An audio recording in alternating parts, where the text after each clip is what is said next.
Hello my dear friends. तो ये है question number 79 most important question series का, और क्वेश्चन आपके सामने स्क्रीन पर ये रहा। तो एक बार इसको सॉल्व कर लीजिए, फिर इसके बाद से इसका सॉल्यूशन हम देखेंगे। मैं 3 तक काउंट करूंगा, उसके बाद से फिर सॉल्यूशन पे आ जाऊंगा। सो 1 2 3। आई होप आपने वीडियो को पॉज करके सॉल्व कर लिया। Now let us see the solution. कहा जा रहा है कि find the value of P and Q for which the system of equation represent coincident line. अगर कोइंसिडेंट लाइन, ये दोनों लाइन प्रेजेंट कर रहे हैं, तो P और Q की वैल्यूज आपको बतानी है। तो सॉल्यूशन देखने से पहले इसके बीच के डेप्थ को देख लिया जाए, इसके डिमांड को देख लिया जाए, क्वेश्चन के डिमांड को देख लिया जाए। देखिए, जब भी आप बात करते हैं दो लाइंस की, तो उन दो लाइंस के 3 कंडीशंस हो सकते हैं। मान लेते हैं कि एक लाइन ऐसे है और एक लाइन ऐसे है, ठीक है। इसको बोलते हैं इंटरसेक्टिंग लाइन। और कभी कभी क्या होता है कि दो लाइन पैरेलल भी होते हैं, जो कभी एक दूसरे को इंटरसेक्ट नहीं करते हैं, ठीक है। और एक होता है कि जब एक लाइन दूसरे लाइन पे ओवरलैप कर जाए, मतलब एक लाइन मैंने इस कलर से बना लिया और दूसरा मैं दूसरे कलर से बना रहा हूँ, येलो कलर से बना ले रहा हूँ, ठीक है। तो कभी कभी ये भी होता है कि एक लाइन जो है वो दूसरे लाइन के ऊपर ओवरलैप हो जाए, कोइंसिडेंट लाइन इसको बोलते हैं। तो यहां पर ये जो केस है ना, इसको हम लोग बोलते हैं इंटरसेक्टिंग लाइन।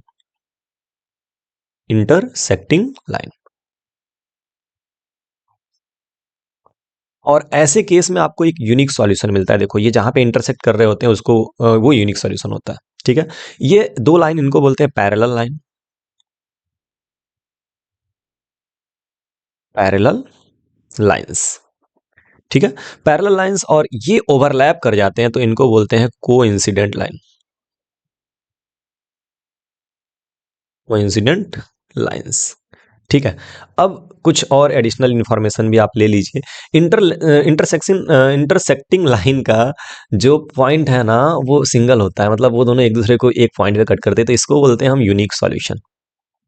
यहाँ पे कौन सा सॉल्यूशन मिलता है? Unique solution. बस मैंने यूनिक लिख दिया, आप यूनिक सॉल्यूशन समझ जाना। पैरेलल लाइन में आप देख सकते हो कोई भी पॉइंट कॉमन नहीं, और इनफाइनाइट तक कॉमन नहीं रहेगा। दैट इज वाई हम इसको बोलते हैं नो सॉल्यूशन का केस। नो सॉल्यूशन, जीरो सॉल्यूशंस, ठीक है। और कोइंसिडेंट लाइन में हर एक पॉइंट, एक व्हाइट वाली लाइन का येलो वाली लाइन जो है, वो हर एक पॉइंट पे टच कर रहा है, यानी कि इसके बहुत सारे सॉल्यूशंस होते हैं। तो इसको हम बोलते हैं more than one solution, infinite solution, and बहुत सारे नाम है इसके, ठीक है। इनफाइनाइट, मोर देन वन, और मेनी सॉल्यूशंस, ठीक है। मेनी भी बोला जाता है, मोर देन वन भी बोला जाता है, एंड सो ऑन। बहुत सारे नाम हैं, आप याद रखिएगा। अब क्या केसेस बनते हैं, तो ध्यान रखिएगा कि अगर जो आपका लाइन है वो यूनिक सॉल्यूशन वाला है, यानी कि इंटरसेक्टिंग है, तो उस कंडीशन में जो केस बनता है वो बनता है A1/A2 is not equal to B1/B2। मतलब अगर A1/A2 जो है वो B1/B2 के इक्वल नहीं है, तो ऐसे केस में जो लाइंस होंगे वो इंटरसेक्टिंग होंगे, यानी उनका यूनिक सॉल्यूशन होगा। पैरेलल लाइन के केस में क्या है? पैरेलल लाइन के केस में A1/A2 इक्वल होता है B1/B2 के, यानी A1/A2 is equal to B1/B2, but not equal to C1/C2, ये होता है। और कोइंसिडेंट लाइन में क्या होता है कि तीनों के तीनों रेशियोज इक्वल हो जाते हैं, यानी A1/A2 is equal to B1/B2, और ये इक्वल टू होता है C1/C2 के, ठीक है। तो ये तीनों की तीनों बातें आपको ध्यान में रखनी है। ये आपका केस 1 है, ये आपका केस 2 है, और ये आपका केस 3 है, ठीक है। और यहाँ पे ध्यान रखेंगे कि जो पहली वाली लाइन है, ये जो पहला मान लेते, इसमें से कोई एक पहला मान लो, तो उसका जो इक्वेशन है वो है A1x plus B1y equal to C1। और दूसरे वाले का, जो दूसरी वाली लाइन है, मान लीजिए अगर ये पहली लाइन है तो ये दूसरी लाइन होगी, तो इसका जो इक्वेशन है वो है A2x plus B2y is equal to C2। तो अगर दो लाइंस के इक्वेशंस अगर हैं और ये लाइन पहले केस में एक दूसरे को काट रही है, तो यूनिक सॉल्यूशन बनेगा। अगर कभी नहीं काट रही हैं, आगे बढ़ते जा रही हैं, कभी नहीं काट रही हैं, पैरेलल, तो पैरेलल लाइन के केस में नो सॉल्यूशन बनेगा, और इसके लिए ये केस होता है। और कोइंसिडेंट लाइन में आपका ये वाला। तो आपका जो क्वेश्चन है वो इस फार्मूले के बेसिस पे सॉल्व होना है।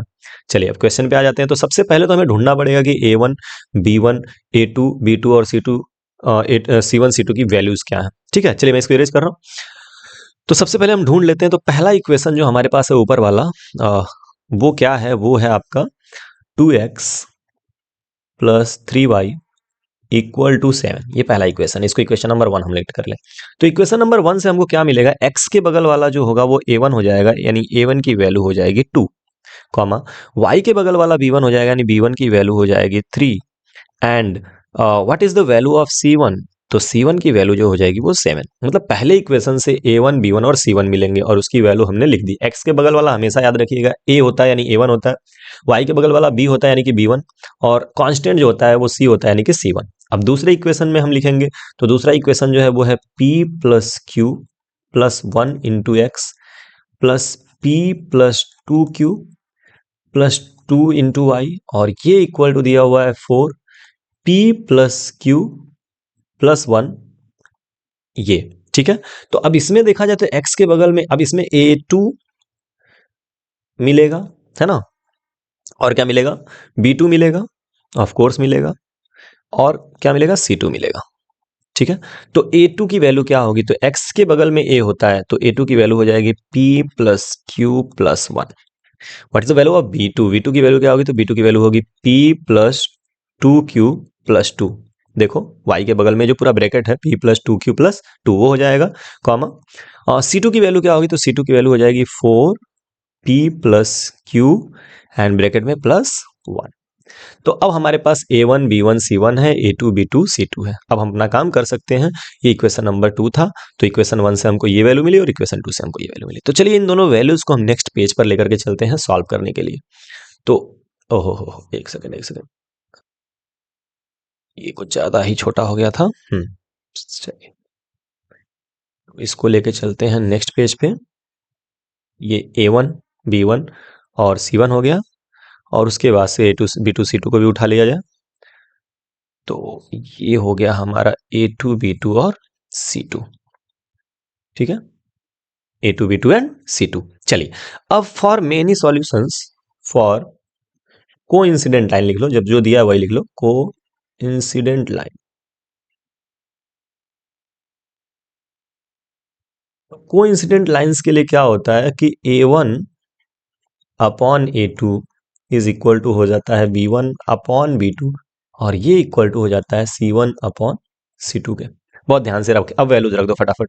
तो जब वैल्यूज रखोगे तो A1 के जगह पे क्या हो जाएगा 2, A2 के जगह पे क्या हो जाएगा, तो A2 के जगह पे हो जाएगा P प्लस Q प्लस 1, और ये इक्वल टू B1, B1 की वैल्यू क्या हो जाएगी 3, और B2 की वैल्यू क्या हो जाएगी, तो B2 की वैल्यू हो जाएगी P प्लस 2Q प्लस 2, और ये equal to C1। What is the value of C1 7, and what is the value of C2, तो C2 की वैल्यू हो जाएगी 4P प्लस Q ब्रैकेट में प्लस 1।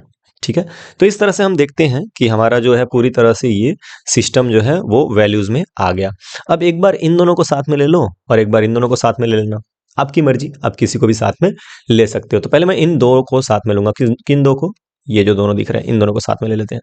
तो जब इन दोनों को साथ में लूंगा मैं, जब मैं लिखूंगा तो मैं लिखूंगा 2 upon P plus Q plus 1 is equal to 3 upon P plus 2Q plus 2। तो आराम से सॉल्व करेंगे, यहाँ पे इसको 2 से मल्टीप्लाई कर लेंगे तो ये हो जाएगा 2, और ये हो जाएगा P प्लस 2Q प्लस 2। समझ में आ रहा है, ये इसका मल्टीप्लाई होगा और यहाँ 3 का मल्टीप्लाई होगा, तो ये हो जाएगा 3P plus Q plus 1। Is it clear, cross multiply. Now 2 into P, ये हो जाएगा 2P, 2 इंटू 4 यानी ये हो जाएगा 4Q, और ये 2 2 जार 4, ये हो जाएगा 4, is equal to 3 into P 3P, 3 into Q 3Q, और 3 इंटू 1 प्लस 3। ठीक है, अब एक काम करते हैं, P और Q वाले को एक तरफ करते हैं, नंबर को एक तरफ करते हैं। देखिए ये 2P है, ऐसे ही रहने दो, इस 3P को इधर लाओगे तो ये माइनस 3P हो जाएगा, 4Q ऐसे ही रहने दो, इस 3Q को इधर लाओगे तो माइनस 3Q हो जाएगा, और एक काम करो 3 को यहीं रहने दो, इस 4 को इधर लेके जाओ तो माइनस 4 हो जाएगा। अब 2P में से 3P माइनस होगा, यानी कि 3 माइनस 2 एक P आएगा, लेकिन ये भी नेगेटिव, समझ रहे हो, 3P में से 2P जाएगा तो माइनस P बचेगा, 4Q माइनस 3Q, यहाँ पे प्लस Q, और ये इक्वल टू आ गया 3 माइनस 4 इज माइनस 1। इसी चीज को अगर हम नेगेटिव से मल्टीप्लाई कर दें तो P minus Q equal to 1 हो जाएगा। इसको कर लेते हैं इक्वेशन नंबर 3। तो इतनी बात क्लियर है क्या, इतनी बात क्लियर है, देख लो भाई, यहां तक क्लियर होना चाहिए। ठीक है, चलो आगे बढ़ा जाए। अब आगे के केस में हमको क्या करना है, इन दोनों को साथ में लेना है। किन दोनों को, इन दोनों को साथ में ले लिया जाए। ठीक है, आप इसको और इसको भी साथ में ले सकते हो, बट मैं इन दोनों को साथ में लूंगा। तो अगला जो हमारा टारगेट है वो है 3 upon p plus 2q plus 2 is equal to 7/4 p plus q plus 1। Okay, now cross multiply कर एक काम करिए, पहले इसका 4 का मल्टीप्लाई कर लीजिए अंदर, तो ये हो जाएगा 3, एक बार लिख लेते हैं, 3p plus 2q N plus 2, और ये इक्वल टू 7, और 4 का मल्टीप्लाई कर लेंगे अंदर, तो ये हो जाएगा 4p प्लस 4q, ब्रैकेट बंद, उसके बाद से प्लस 1। ठीक है, अब क्रॉस मल्टीप्लाई करिए तो ये जाएगा 3, और ये पूरा का पूरा लिख लीजिए, तो ये जाएगा 4p प्लस 4q प्लस 1, और इधर क्या हो जाएगा, इधर हो जाएगा 7, है ना, और ये पूरा का पूरा इस तरफ आएगा, तो p प्लस 2q प्लस 2।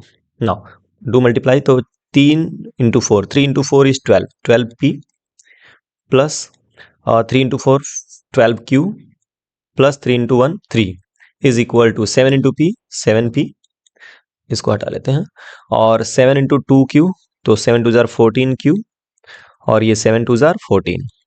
ठीक है, अब एक काम करो, वो वैसे ही p वाले और q वाले को एक तरफ लाओ, तो ये हो जाएगा 12p, और ये 7p इधर आएगा तो माइनस 7p प्लस 12q, और ये 14q इधर आएगा तो माइनस 14q, और 14 को यहीं पे रहने दो, ये जो 14 है यहीं रहने दो, और -3 इधर लेकर के प्लस 3 इधर लेके आओगे तो -3 हो जाएगा। अब 12p माइनस 7p, तो 12p माइनस 7p क्या हो जाएगा बताओ, एक लाइन बना लेते हैं बीच में, यहाँ पे थोड़ा सा अलग कर लेते हैं। ओके, नाउ ध्यान से, 12p माइनस 7p तो 5p, सही है ना, क्या हो जाएगा 5, अरे यार ये तो अलग है, पेन लेना पड़ेगा, चलो आप हटिए भाई, 5p, ठीक है, 7, 12 में से 7 गया 5, और 12 माइनस 14, ये आप कह लो 14 माइनस 12 2 माइनस 2q, समझ रहे हो आप, 12 माइनस 14 करोगे तो -2 आएगा ना, ध्यान से, और ये इक्वल टू 14 माइनस 3 11, ये आ गया 11। अब इसको कर लेते हैं इक्वेशन नंबर 2, या नहीं 3 है, 4 कर लेते हैं, ठीक है, 4 4 4 4 4, इक्वेशन नंबर 4। अब आप ध्यान से देखो, अगर आप इसको सब्ट्रैक्ट करो या ऐड करो, जो क्या करना चाहोगे आप, 5 से मल्टीप्लाई कर लो इक्वेशन नंबर 3 में, तो लिखेंगे 5 मल्टीप्लाइड बाई इक्वेशन नंबर 3, तो जब 5 को 3 से मल्टीप्लाई करोगे तो ये हो जाएगा 5p minus 5q is equal to 5। अब ये हो गया इक्वेशन नंबर 5, और एक काम करो, 5 में से 4 को माइनस कर दो, या 4 में से 5 को माइनस कर दो, 4 माइनस 5 कर दो, 4 माइनस 5, तो जब 4 माइनस 5 करोगे तो ये हो जाएगा 5p minus 2q equal to 11, ये हो गया इक्वेशन नंबर 4 ऑफ कोर्स, और 5 क्या है, 5p minus 5q is equal to 5। अब माइनस करेंगे तो साइन चेंज हो जाता है, तो ये माइनस, ये प्लस, और ये माइनस होता है ना साइन चेंज, तो 5q से 5p से 5p कट जाएगा, काटने के लिए हम दूसरा कलर यूज कर लें क्या, चलो रेड से काट लेते हैं, तो 5p से 5p कट जाएगा, और यहाँ पे ये घट जाएगा, 5q पॉजिटिव है, आप ध्यान देखिए दीजिएगा, ये नीचे वाले साइन कंसीडर होंगे, तो 5q जो है वो पॉजिटिव है, और यहाँ -2q है, तो 5 माइनस 2 3q, यानी यहाँ पे बचेगा क्या 3q, और ये इक्वल टू 11 माइनस 5, तो 11 माइनस 5 ये हो जाएगा 7, यानी q की वैल्यू क्या हो जाएगी, तो q की वैल्यू हो जाएगी, ध्यान से देखिएगा, 3q यहाँ से आ गया, चलो एक और लाइन बना लेते हैं बीच में, एक सेकेंड, कहाँ की लाइन वाला,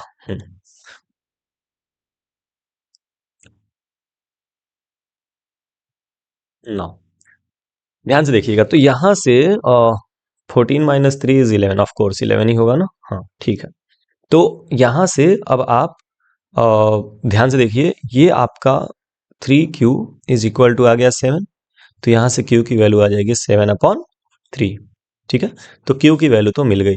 अब अगर q की वैल्यू 7/3 मिल गई, इन दैट केस आप क्या करेंगे, इस वैल्यू को उठा के इक्वेशन नंबर 3 में पुट कर दीजिए, ठीक है, तो फ्रॉम 3, ध्यान से देखिएगा, फ्रॉम 3 आपको p की वैल्यू तो नहीं मालूम है, q की वैल्यू हो गई 7/3, और ये इक्वल टू 1, इस 7/3 को इधर भेजेंगे तो p इक्वल टू हो जाएगा 1 प्लस 7/3, ये माइनस था इस तरफ गया प्लस हो गया, यानी p की वैल्यू हो जाएगी 3 1 जार 3 प्लस 7 10 10/3, तो ये p की वैल्यू हो गई। तो आपको दोनों वैल्यू मिल गई, q की वैल्यू मिल गई 7/3 और p की वैल्यू मिल गई 10/3। तो आई होप ये आइडिया क्लियर है। सब कुछ बहुत डिटेल में बहुत आराम से आपको समझाया गया है। आई होप ये आपको समझ में आया होगा। देखिए, आपने सबसे पहले A1 B1 C1 A2 B2 और C2 की वैल्यू निकाली। For coincident lines for infinitely many solution A1 upon B2 A2 equal to B1 upon B2 equal to C1 upon C2 होता है। फिर आप क्या करेंगे, ये जो वैल्यूज आपने निकाली इसको यहाँ पुट कर देंगे। अब यहाँ पे तीनों चीजें आपस में इक्वल हैं, तो जब तीनों चीजें आपस में इक्वल है ना, तो इन दैट केस आप पहले दो को इक्वल कर लीजिए और फिर बाकी के दो को इक्वल करके इक्वेशन बना लीजिए। तो जब मैंने पहले दो को इक्वल किया है तो यहाँ पे मुझे पहला इक्वेशन मिला है, मतलब तीसरा इक्वेशन का, लेकिन दो को जब सॉल्यूशन लिया है तो ये वाला इक्वेशन हमको मिला है। ये हमारे काम की चीज़ है, इसको हम रख लेंगे। ठीक है, उसके बाद से फिर हम लास्ट के दो को जब इक्वल करते हैं तो इन दैट केस हमको जो इक्वेशन मिलता है वो यहाँ पे मिलता है। ये वाला कहाँ गया, फोर इक्वेशन कहाँ है, फोर्थ, ये वाला इक्वेशन मिलता है। मतलब एक चीज ध्यान देना, यहाँ पे हमारा क्वेश्चन जो है चेंज हुआ है, यहाँ से ये सॉल्यूशन है। ठीक है, तो आई होप क्लियर है आइडिया। चलो इरेज करते हैं, आई होप समझ में आया होगा। Now let us move to the next question.